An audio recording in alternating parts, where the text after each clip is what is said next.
एक बार की बात है, किसी गांव के मंदिर में देव शर्मा नाम का एक प्रतिष्ठित साधु रहता था।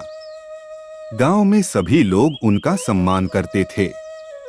उसे अपने भक्तों से दान में तरह तरह के वस्त्र, उपहार, खाद्य सामग्री और पैसे मिलते थे।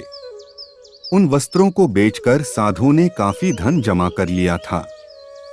साधु कभी किसी पर विश्वास नहीं करता था और हमेशा अपने धन की सुरक्षा के लिए चिंतित रहता था।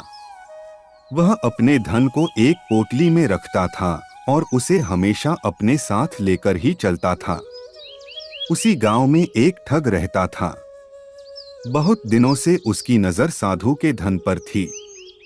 ठग हमेशा साधु का पीछा किया करता था, लेकिन साधु उस गठरी को कभी अपने से अलग नहीं होने देता।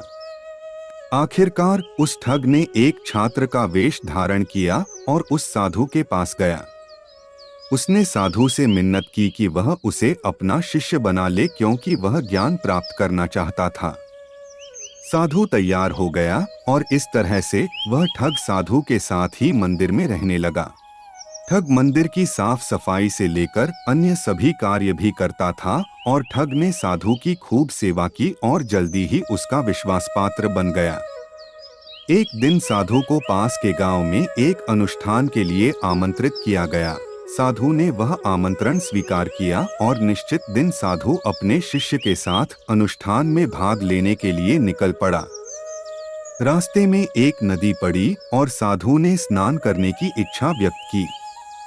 उसने पैसों की गठरी को नदी के किनारे रख दिया।